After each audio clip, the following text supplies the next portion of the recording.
to kick off this this DC bonanza, and it is a bonanza, Mason. Sure. That's one word you could use. Maybe they could put that in their PR. This is actually a bonanza what we're doing. So, and they're sending out emails to everybody they've fired being like, hey, if you could, in your exit email, in your public statement, could you refer to what's happened to you as a bonanza? a big bonanza. Then people will think about the TV series Bonanza. That's right. So this is first bits via comicbookmovie.com, and we thought this was coming because we hadn't heard anything, but they said, with the return of in-person events, Warner Brothers Discovery is excited to be able to engage with fans live at numerous Comic-Cons around the world and will not be scheduling DC FanDome for 2022. What a twist at the end there. Why do you think they're not bringing any of their properties that they've either cancelled or in the middle of making, or maybe there's somebody problematic in them, or, I don't know. What do you think they're not? Probably every reason you've mentioned there, and probably more that have yet to come to light. But the fact that they're just, there are probably people out there who are like, they've made their costume for FanDome, and they're like, I'm going to come as my favourite animated character. FanDome is online, Oh, it is Mason. online. I keep forgetting. Well, they're going to do it for the... They asked us to make a costume for FanDome last year. Right. We talked about all these people have turned their car into the Batmobile so they can do some sort of free video promotion for FanDome. If people are interested, they can go back to an episode from last year. I can't remember which one it is, but I got an insane email that was like, you can stream FanDome. Was it for money? I think it was for money, but yeah. I don't remember. What was it? How much was it? Well, we didn't see any of it, so... No, yeah. But it was like an insane amount of things to do and prepare and like be enthusiastic about things, and it was when it went for like 12 hours. Yeah. But they're not doing this because every day leading up to FanDome will be another thing where they're like, we cancelled another thing you like. Yeah. Just because they don't have anybody running the show for now. We'll get to it. I think we should start things off, and this happened about 2 days after we went on break. Yeah. But Batgirl the movie, and this is. Oh, I'd even forgotten. I hadn't forgotten because it's still. It was a month ago. Yeah. But it's unprecedented that this nearly finished movie, which had a $75 million budget, which then grew to a $90 million budget, it's all been filmed and it's completely scrapped. Yeah. Now, the creators behind this were completely blindsided and were apparently not informed and found out when we all found out. On the Weekly Planet podcast. That's right now. So, and apparently also from the like people who have seen it, like studio insiders or fan screenings, and it's not good. Apparently, I haven't seen it. Yeah, look, I've heard. Don't know. I mean, well, that's the thing.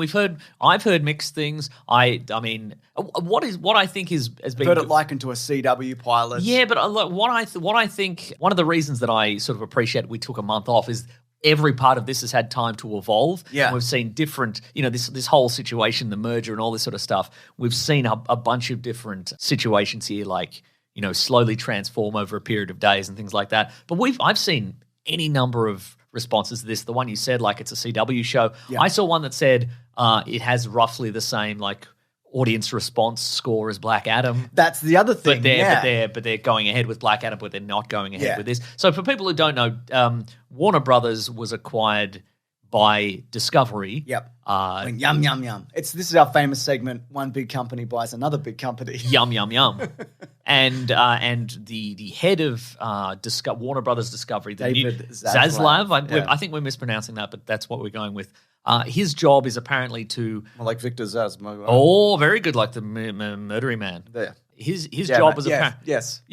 His job apparently was to reduce costs within this merger by $3 billion. Yep. And the plan thus far has been cancel everything and turn things into tax write-offs, which is apparently what they're doing with Batgirl. Yes. If you say it's an unsalvageable, unreleasable disaster, you can write it off as a loss, and then you get a rebate. You get a multi-million-dollar tax credit, I guess. You're exactly right, and because that's the thing. Warner Brothers have released terrible things. Yeah, all studios do it all of the time. We all saw Morbius, every one of us. That's right, and then we saw it again when they re-released it. So the idea is that they will get a $20 million tax write-off from this because they thought at the end of the day we can make more money by losing $70 million than marketing this and trying to gain everything back. So it's a gamble essentially. Yeah. But here's the thing though, if they do this, if they take this $20 million, they cannot ever monetize it or release it in any form ever. It is lost media. In a way that I thought we were past the era of kind of lost media. I think it will resurface eventually. In the past, we've talked about, the 1990s Fantastic Four movie, which was made, solely to but that was retain a never copy. To be released. No, that's true, but I thought, well, people aren't going to do that now, are they? But this is interesting that it's such a high-profile thing. Well, they also scrapped... Because they were, sorry. They took apparently Scoob 2, but that's maybe returning. Scoob Control. That Batman animated series that the new one from the original creators. Well, if we can hold on to that, I was just going to say that people said of this Batgirl thing, there was initially some fears that it had been entirely deleted, like all the footage had been erased, but apparently that isn't true because they were doing like funeral screenings at Warner Brothers. The cast and crew got to watch what had been done. Yeah, interesting, right? Yeah. So basically, like I mentioned, there's only a few things that are moving forward.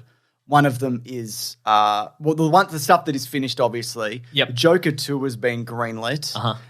Just recently, Brendan Gleeson was also cast. That's right. The Batman 2 is probably happening, but everything else that hasn't already been made or is not currently happening, for example, like Harley Quinn got renewed for season 4, we don't really know. They even took a bunch of Sesame Street episodes off HBO Max. Yeah, wow. It's weird that they're gutting that app for some reason. Apparently, some of it is due to residuals and things like that. If you erase a series, you don't have to pay the creators anymore.